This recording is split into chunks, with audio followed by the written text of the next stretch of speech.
morning, folks. How are you all doing today? Welcome to October and to another episode of UpyouwithEzinne.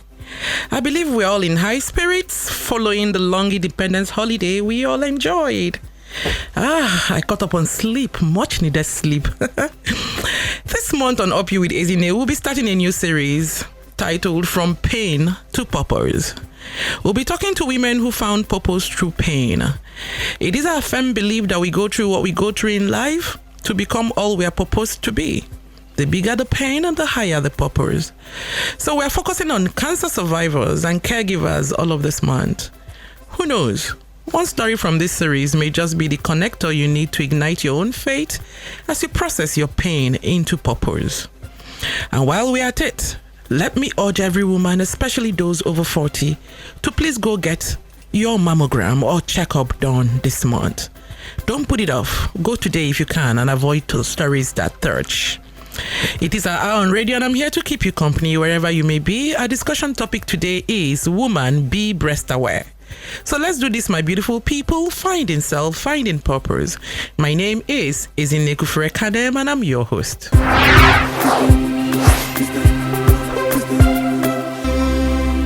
Welcome back. Be kind to follow us on all our social media platforms at UpyouwithEzinne on YouTube, Instagram, Facebook, and Twitter. We'd love to connect with you and keep the conversation going long after the program has ended. Remember, dear listeners, that all episodes of UpyouwithEzinne are now up on our YouTube channel. Please go catch up, take the nuggets you need for your life, and subscribe and do leave us a comment. It will help us to serve you better. Remember, it's all about you.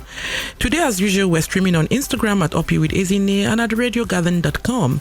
Hello, social fam, we love you like that. And you're tuned in to UpyouwithEzinne on 98.3 Mainland FM. The topic on the burner is Woman Be Breast Aware. Don't touch that dial.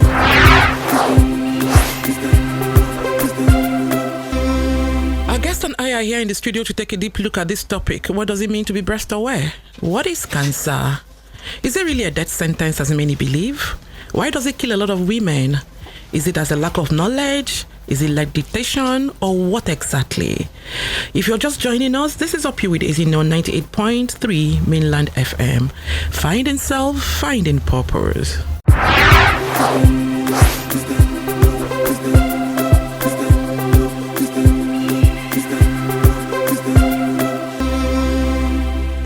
Our guest today is Ngozi Ejedimu, a breast cancer survivor, a lawyer, entrepreneur turned breast cancer patient navigator.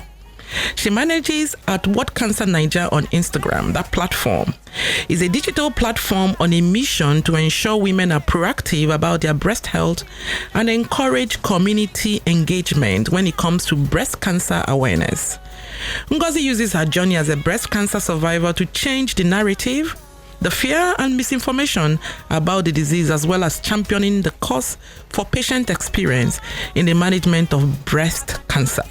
She is the founder of the Judah Foundation for Breast Cancer, dedicated to helping women navigate the journey from diagnosis to aftercare, especially in the area of psychosocial support. Ngozi uses her experience and expertise to teach about the importance of breast health awareness. She enjoys traveling, writing, and research. Her end goal is to see standard breast cancer centers across regions in Nigeria. I feel very emotional this morning, but we'll do what we have to do. Good morning, Ngozi. How are you today? Good morning, Ezinne. I'm fine, thank you. And you? I'm good. It's great to have you on the program. You look absolutely fabulous. Thank you. Thank you. Okay. So could you please tell me, what does it mean? What's this phrase, be breast aware? What does it mean for you? What does it mean to you? Breast awareness means knowing what your breasts look like on a normal day, so that if you notice anything out of the ordinary, you know to check and see a doctor. And that's where signs and symptoms of breast cancer come in. So you get to know your breast. You get what they look like on a normal day, so that if there's anything out of the ordinary, you will notice. Okay. All right. Tell us, you're a survivor. How did you find out that you had breast cancer? I found out I had breast cancer in 2016. I had just come back from work and I wanted to watch a program on TV. So as I laid down on the couch, Providence, God, just led my hand to touch my right breast, and I noticed something that felt like a lump, and I know it wasn't there before. So I waited till after the program. When my husband came home, I showed him, he touched it, we called the doctor, and we went to the hospital afterwards. When we got to the hospital, the doctor did a clinical breast exam, and next thing I hear this phrase, in like 5 minutes, you have breast cancer, we have to cut your breast. So from finding the lump, in less than 72 hours to hearing you have breast cancer, we have to cut off your breast. That was basically how the whole journey started. My goodness. So first of all, it is important that you as a woman understand your own breast. Yes. You know, because if you didn't know what your breast felt like, you wouldn't have even noticed that what you touched was a lump. Yes. So it wasn't like you went for a routine checkup, a mammogram or something. You were just in luck. Yes, it was luck and just God that day, to be honest. Not even luck, it was God, because before that, I wasn't taking self-breast exam seriously. I was too young to have a mammogram done because I wasn't 40 yet. So if I hadn't touched my breast that day, I might not be here right now, because I had cancer, but I didn't know I had cancer till I went to the hospital. Wow. This is interesting. And then it took 72 hours for them to just hit you with the news that you're going to lose a body part. Yep. How did that feel? How did that go down with you? I burst into tears. I mean, that was my first reaction. But after that, they had a biopsy done. Now, it takes 5 to 10 days after a biopsy for your results to come out. Those 10 days were the longest periods of my life. I can imagine. I remember washing dishes one day in the kitchen, and my husband walked in, and I just turned to him and I was like, I don't want to die. So between the waiting and getting the news, it was just the fear of death, because I mean, in Nigeria, when you hear breast cancer, the next thing that you hear after that is death. So I didn't have anything else to look forward to except the thought that there was a possibility I was going to die. Yeah, the statistics don't look very good. We hear 1 in 8 women, and we hear that is beginning to attack women that are under 40. So yes, I think I have also heard, or I have that same impression, that breast cancer equals to death. But is that really the case? Okay, so let me correct something. The 1 in 8 statistics we all hear is America. It is not Nigeria. So that's 1 in 8. I don't even want to know what it is in Nigeria, because I mean, there's no data collection, there's no data collation. So on the average, we don't know how many Nigerian women actually die of breast cancer every day. So 1 in 8 is the American stats, not the Nigerian stats. So for all we know, it could be higher here. Yes, it could be. So maybe 1 in 3 or even 1 in 4. Because 1 in 8 is a lot. So in Nigeria, it could be 1 in 3 or 1 in 4 for all we know. Okay. This is really... But again, like I asked you, does breast cancer equals to death?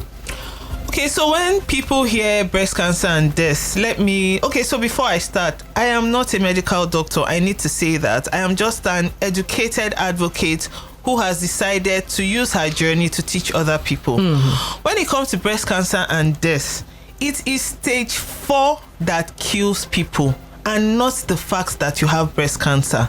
And when I say stage 4, it means that the cancer has spread outside your breast, beyond your lymph nodes, to vital organs in your body. So your bones, your lungs, your kidney, your liver.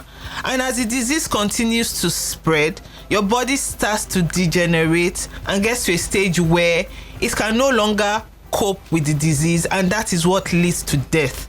So breast cancer in itself is not what causes death. It is how far the disease has spread. Okay, just hold that thought. Let me open the phone lines, because this is an eye-opener for me, and I guess a lot of women will be interested in this. So the number to call, text or WhatsApp is 0913 6000 410. please call us and let us engage this survivor. We come from this angle because, on this program, we want to sell hope, that you can beat cancer. So, but from what you've said, early detection is a plus. It's good to know on time. Yes. But I also think that there is a lot more, to it than early detection. Okay, so when it comes to breast cancer, you can't prevent it, but you can reduce your risk factors. Oh, it's not preventable. You can't. How will you know that you have cancer? So how do you know? So really... But I thought that there was something called predisposition to cancer, family history kind of thingy. Yes, so family history is... I don't know the statistics for that right now. So let me not say anything offhand, but it's not a major factor for having breast cancer. Okay. That's what people don't know. So the fact that you have a family history of breast cancer does not necessarily mean that is why you would have breast cancer. Okay. So there are women with breast cancer that don't have a family history. Okay. But where you have a family history, surveillance is important. And when I say surveillance, it means that you don't wait till you're 40 before you start your mammograms, and you start your self-breast exams as early as possible, earlier than a normal woman would, especially if you had a mom or an aunt or a grandmom that died from breast cancer. Okay. Whether you're disposed to it by family ties or something, it is important to do what? To be breast aware. Yes. To take your examinations. But I read somewhere that they don't offer mammogram to younger people, to younger women. So what can those women do? In fact, a lot of breast cancer advocates are trying to fight that thing, because most of the women I know that have died from breast cancer in the past 3 years have been below 40. So what they say is, when you are young and that is below 40, you do an ultrasound, and then if they detect anything, you follow it up with additional testing. Okay. That is where the mammogram comes in. Okay. But if you are below 40, except you get a referral from your doctor, you can't walk in for a mammogram. Okay, fair enough. So there's actually something you can do if you're below 40, and then from there they can image and then see if something can be found. But let me quickly cut in as well, because a lot of times the doctors feel you are too young for breast cancer. When you come in that you have noticed a problem with your breast, most times the women are brushed aside. So you're not taken seriously. In fact, they call it medical gaslighting at times. When you know that there's a problem, you've come to complain about it, but you're not being taken seriously. So at that stage, you must advocate for yourself and insist. We have a call. Good morning, UpyouwithEzinne. Who is calling and where are you calling from? I'm calling from Lagos State, and my name is Success. Please, how do you know if you have a cancer? Okay. All right. Over to you, Ngozi. Bosse wants to know how someone would know they have cancer. Okay, so there are 11 signs and symptoms of breast cancer. So you should know how your breasts look on a normal day. And then if you notice, so there's lump, there's sore, you can Google that. It's there and it's easy to read. But I mean, if you notice that you have a sore that is not healing, you have persistent and consistent pain that has been there over a long period of time, there are others like that. That's how you know. But you must see a doctor. So basically, how do you know you have breast cancer? If you notice anything weird going on with your breast, go to the hospital and see a doctor. Okay, thank you. You're welcome, Bosse. I hope that helps you. And also, you can follow at What Cancer Niger on Instagram to get more information. Okay? Now, I'll tell you a personal story. I felt my breast when I was young in university, and I felt I had a lump, and so I had a lumpectomy done. And of course nothing was found, and at another point I felt again and I felt a lot. I went back again, I had another one done, and then I think I've had a total of 3. At some point, when I went back to the doctors again, now that I'm big, they were like, "Madam, you know what, you're now having psychosomatic syndrome." What does that even mean?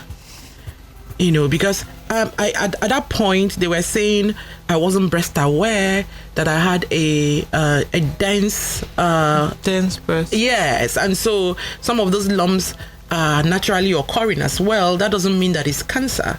So it's important to state that, so that it's not every lump you find, and it also depends on what time of the month you're looking. Can you please talk about that? Yes, so they say that you shouldn't do self-breast exams just before or immediately after your period, because at that time your breasts are tender, they might be swollen, and your hormones could just be reacting in a funny way. So there are certain times of the month you should check your breast. Another thing, please, the fact that you are pregnant or breastfeeding does not mean you shouldn't do self-breast exams as well. There are women that have found out that they have cancer when they are pregnant and when they are breastfeeding. I need to add that because people don't know that. Fantastic. Thank you very much. The number to call, to text, to WhatsApp is 0913 6000 410. Please call us. Surely, Ngozi, even after you've survived, there's a lot going on. How are you dealing with the stigma, with the myths, with the PSTD? How are you dealing with all that? From when I was diagnosed to after my treatment, I was always online. So I was one of those that started off with fear. They'll tell you, drink this, eat this, do that. So I will admit I started off like that. But I guess to a stage where you kind of start to feel like you're in bondage. Because at some point you hear you can't even eat pineapple. Pineapple, for crying out loud. So, when it got to that... Isn't pineapple alkaline? They said pineapple has sugar, and that sugar feeds on cancer cells. Okay. So you can't even have pineapple. So it got to a stage where I just told myself, if I continue like this, I will live an unhappy life. So it's not about even coming out of cancer. You don't have to keep worrying about what to eat and drink. So I went into more research and I started to use myself as a guinea pig. So what I do on What Cancer Niger, also using myself as a guinea pig and doing my research, I try to dispel those myths and stigmas. So yes, I have one breast. I'm very open about it. That's another way of dispelling the stigmas. So I have one breast. At times, I go out without my bra. Yes, I'm saying it on air. I go out without my bra because I actually want to see if people are staring at my chest.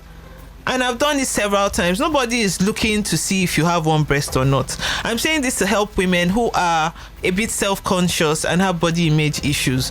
Nobody is actually staring at your breast. When it comes to support, you have some side effects you have to deal with. There are times you can talk about it because you feel people will understand. But for the days when no one understands, you have your fellow breasties. Those are breast cancer survivors that you tell them things that's the term for it. Yes. So you tell them things that a civilian will not understand. Oh, that's what you call those of us. Yes, I call you people. I call you guys civilians. Okay. So that's it. But you have to be hopeful. You have to be hopeful. You kind of don't have a choice. You can't come out of cancer and be sad all the time. Then what was the point of God giving you a second chance? It's hard, but there are some things you can't do if you don't do them yourself. And that's the honest truth.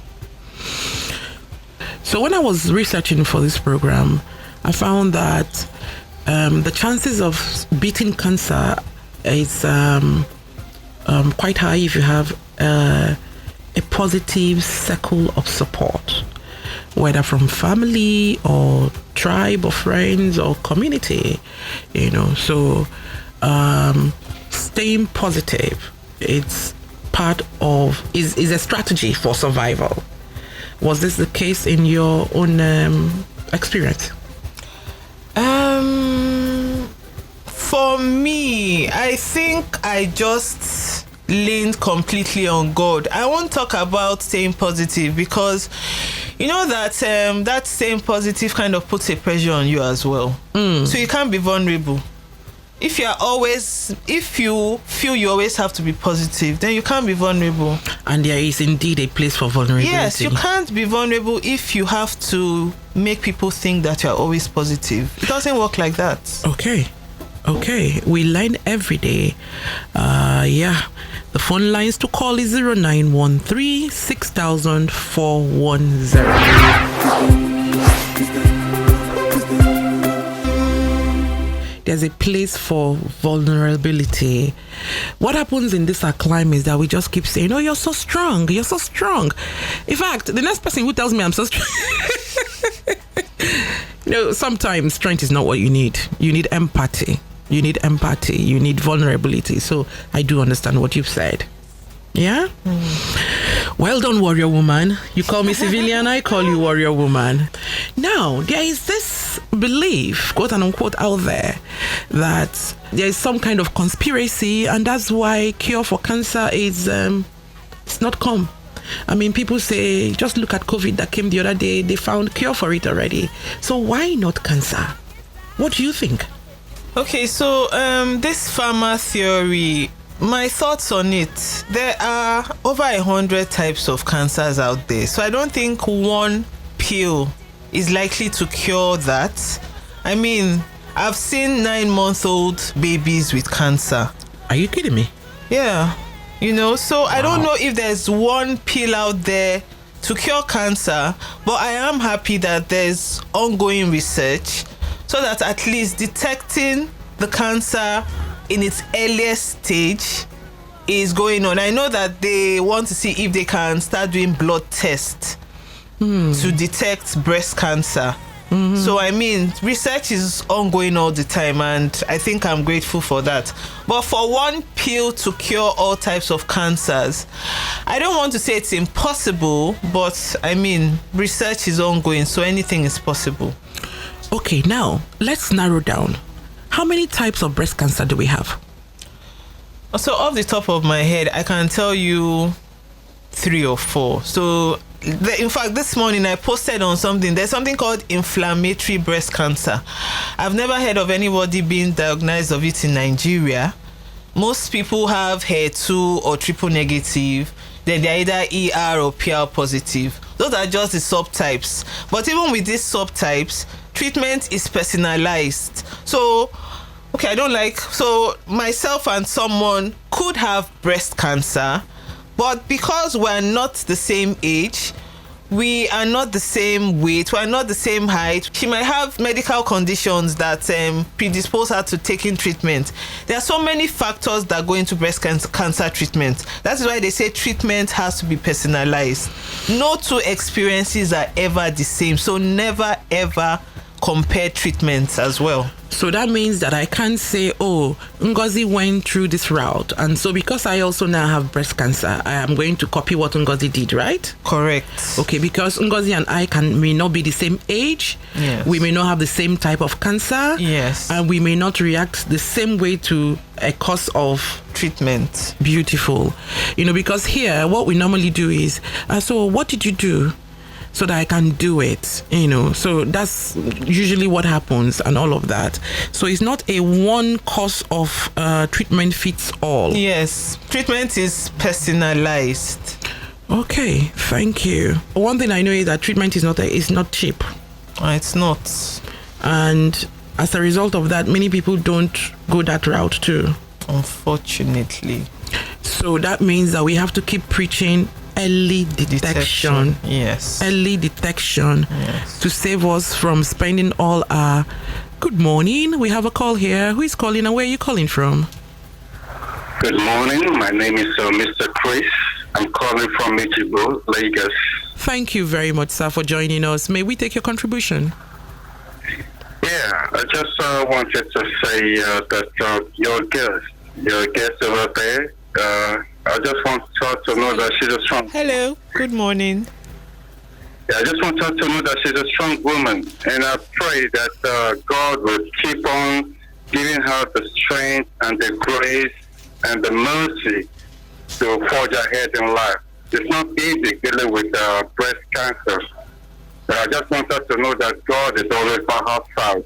Amen. And that Amen. is strong. Amen. Be strong, my dear. Thank you. God so is your strength. Thank you. Thank you very much. Bye-bye. Thank you.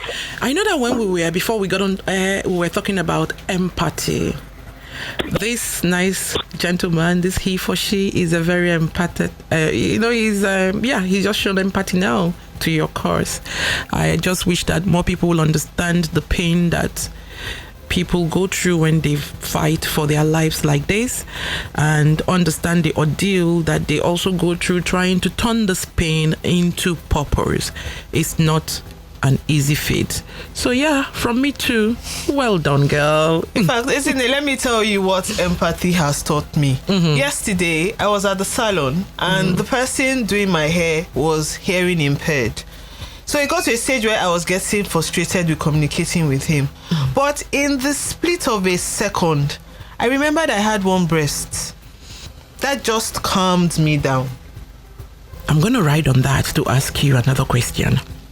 You know, there are some women that have breast cancer and they've been offered the choice or the option, or maybe the only solution to their living is to lose a body part. And then they go home, consult with family, which might be husband or extended family, and they say, no, how can you cut your breast? That what happened? Bam, bam, bam, bam, bam. No, don't do it. And these women come back and they choose death over life. Instead of them to lose one body part like you did and be here for their children, they will choose to keep doing palliative measures and then they die. What do you have to say to these women? So people like me, I'm not the only one, come out to share our stories to encourage others. I deliberately post pictures of myself showing my scar online to encourage people. Yes, I saw that. I am begging you, there's no other way to say this. Please, when you find out that you have breast cancer and you need to do a mastectomy, kindly have it done. There are no home remedies for curing cancer. If the breast has to go, please let it go. I don't know if you're watching me online or even go to my What Cancer Niger page. I look hot. I am a fine woman, but I have one breast. I like to sell myself. You can't take that from me. Please, we all have a purpose on this earth. If you have to take your breast off, take it. If you need to convince your family members, call me. Come and carry me from your house. I will come and help you convince them. But don't die, because when you die, life will go on. And you forgot to tell them that you have 3 beautiful children? Yes, I have 3 kids. Okay. I just like you, but you make it sound easy. You make it look easy, but we know that it's not easy because there is aftercare. It's cancer changes you. Any kind of long drawn illness changes you. In what ways has cancer changed you? Oh, we have a call coming. Good morning. Yeah, good morning. Morning. Who is calling and where are you calling from? Yeah, my name is Yusuf. I'm calling from Niger State. Good morning, sir. May we take your contribution, please? My contribution this morning is because I had a sister that had a cancer, and the experience was crazy, and I know how it was then. Actually, she didn't make it. May her soul rest in peace. But what I want to contribute this morning is people should go for test on time. Because the earlier you detect it, the better it gets treated. And people should take out this syndrome, because part of my own challenge then was firstly it was being seen as a spiritual attack. And that is very common on this part of Africa. True. People with cancer happens to everybody, and a lot of people all over the world in different countries that do not even understand things that has to do with spiritual attacks. So we encourage people to go to visit hospitals, do tests, and treat yourself on time, and stop having this syndrome that it is a spiritual attack. So that is my suggestion to you. Thank you very much, sir. Thank you. Yeah, he made a very valid point there. We always spiritualize things. Whether it's not my portion. It's not my Oh, that one is a very It's not my portion is a very loaded statement of faith, affirmation. However, you need to walk the faith. So that's why you need to go do your checkup today, right now. Today, not tomorrow. Today, woman.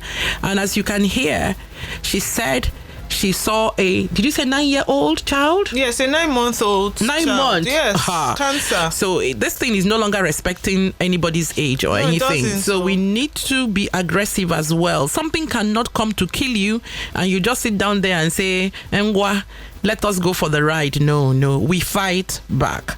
All right? So tell us, Judah Foundation. That's the foundation you set up, right? Yes. So tell us about it. So the Judah Foundation for Breast Cancer was set up to help with aftercare support. Now, let me tell you some of the things survivors don't talk about. After your breast is removed, you need to have breast prosthesis. So that's what I call my fake boob. You need to buy a special bra for that. It's not cheap. I mean, when I bought mine, I spent over $100 to buy it. Goodness. So it's not cheap. So you find out that some women after cancer wear their bras and have to put sock or cloth in their bras because they can't afford it. And then there's even transportation.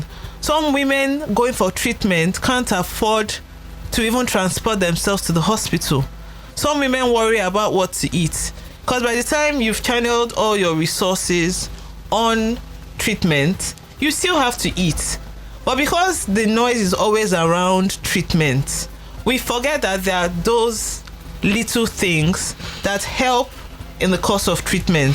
There is rehabilitation. So Yes. it's almost like a catch-22. Yes, you've survived, but have you really survived? Yes. How do you now pick up the pieces of your life Yes. and start to run with it again? Yes. Right? Yes. So, yeah. So that's what the foundation basically does. But the thing is, I mean, for the foundation to be able to run smoothly, we need donations. You know, most breast cancer survivors or people that have just been diagnosed will call your line and ask for help.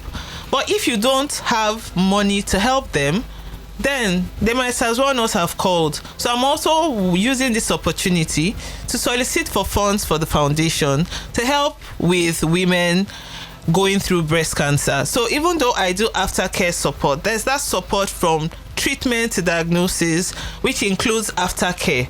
So after breast cancer treatment, you still have to go for checkup. Why it's bad for us, in quotes, is that every little headache, every little chest pain, you think, oh, is the cancer back? And you want to run to the hospital to get checked. I think that's where the PTSD also comes in. For every time you hear someone died from breast cancer, there's that inner reflection immediately. You start checking yourself. Am I going to die? Am I sure I'm doing the right things? Is it my turn soon? So there's a lot of mental struggles after breast cancer. So if you have a breast cancer survivor as your friend, check in on them. They go through depression, they go through anxiety, they go through a lot. It doesn't mean that there aren't other diseases out there, but I mean, you help those you can help based on what you know they need from you. Thank you very much. Thank you. So, time, as always, runs fast when we are on this program. So, I'm going to ask you to please wrap up by giving us your final words to our listeners out there as we close out this conversation.